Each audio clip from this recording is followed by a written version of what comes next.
Assalamualaikum warahmatullahi wabarakatuh. Pada kesempatan kali ini saya akan menjelaskan mengenai rasio trigonometri. Yang pertama, kita akan mengenal mengenai ukuran derajat. Nah, jika kita putar titik A sebesar 1 putaran penuh, bisa kita lihat bahwa dia menempuh sudut 360 derajat.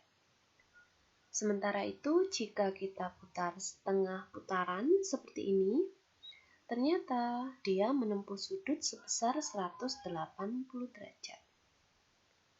Namun, jika kita putar seperempat putaran seperti ini, sudut yang ditempuh adalah 90 derajat. Bisa kita lihat ini ke sini 90 derajat. Dan bisa kita tulis pada tabel sebagai berikut.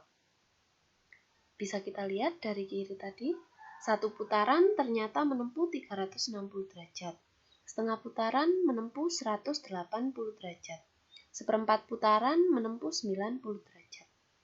Ternyata 360, 180, 90 ini bisa kita cari dengan mengalihkan jumlah putaran dengan 360 derajat.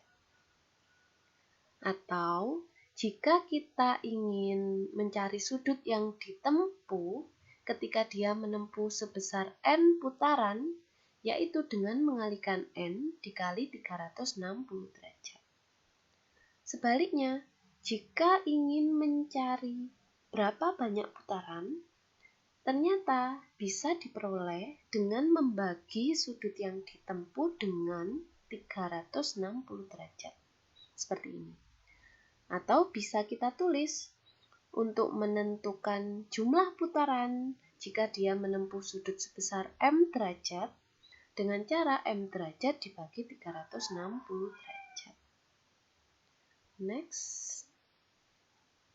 Sekarang kita beralih ke ukuran radian. Ukuran radian dari suatu sudut AOB bisa kita peroleh dengan menggunakan rumus ini, yaitu panjang busur AB yang lengkung ini dibagi dengan jari-jari OB. Ini akan menghasilkan sudut AOB dalam bentuk radian. Okay, next. Sekarang kita pelajari hubungan ukuran radian dan derajat. Jika akan mengkonversi ukuran derajat ke radian, bisa kita cari dengan mengalihkan derajatnya ini dikalikan dengan pi per 180. Sebaliknya, jika akan mengkonversi dari radian ke derajat dengan mengalihkan 180 per pi. Atau langsung saja ke contoh. Nyatakan ukuran derajat 45 derajat ke radian. Yang nomor 2 dari radian, yaitu 2pi radian ke dalam ukuran derajat. Nah, seperti rumus tadi. Kalau dari derajat ke radian dengan mengalihkan pi per 180 derajat. Di sini, ya sudah jadi 45 derajat dikali pi per 180 derajat. Dikalikan menghasilkan seperempat pi radian. Sebaliknya kalau nomor 2 dari radian ke derajat, berarti dengan mengalihkan 180 derajat per pi dikalikan 2 pi radiannya ini. Setelah dikalikan ternyata menghasilkan 360 derajat. Nah, gampang kan? Sekarang lanjut ke perbandingan trigonometri pada segitiga siku-siku. Nah, jika ada segitiga siku-siku seperti ini dengan sudut lancip alfanya di sini. Bisa kalian perhatikan, sisi yang ada di depan sudut lancip alfa ini, berarti kan sisi ini dinamakan sisi depan. Sementara itu, sisi yang terletak antara sudut lancip alfa ini dengan siku-siku, sudut siku-siku, dinamakan sisi samping. Sementara itu, sisi yang di depan sudut siku-siku, yaitu sisi ini, dinamakan sisi miring. Nah, perbandingan trigonometri yang akan kita pelajari ada sinus, ada kosinus, ada tangen. Perbandingan trigonometri dari sinus adalah sisi depan dibagi sisi miring. Atau kalau kita sikat menjadi sindemi, depan per miring. Kalau kosinus, perbandingan trigonometrinya adalah sisi samping dibagi sisi miring. Kalau disingkat menjadi kosami, samping per miring. Sementara itu untuk tangen, sisi depan dibagi sisi miring. Atau kalau disingkat tandesa, depan bagi samping. Oke, next. Nah, ini ada segitiga ABC. Sudut alfanya di sini.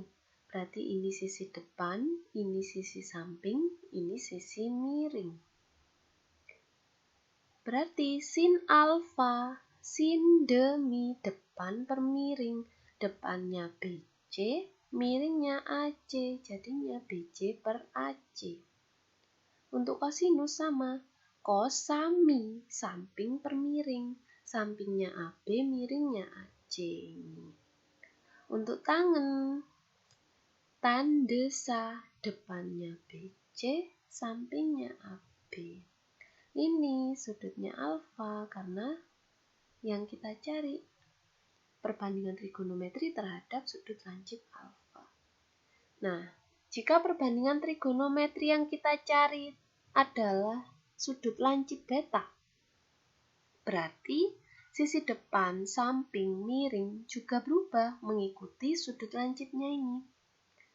Nah, sisi AB bukan lagi sisi samping seperti di atas. Dia merupakan sisi depan karena berada di depan sudut lancip beta. Nah, sisi sampingnya berubah di sini. Karena sudut lancipnya di sini, siku-siku di sini, ini dinamakan sisi samping. Untuk sisi miringnya tetap depan siku-siku ini dinamakan sisi miring.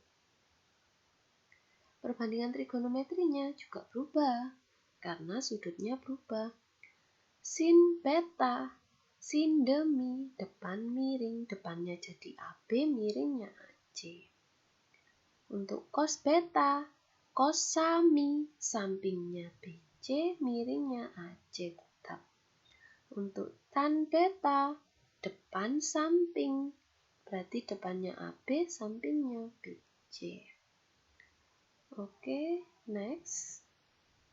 Perbandingan trigonometri pada sistem koordinat. Ini ada titik P, X, Y koordinatnya. Perhatikan segitiga OPQ.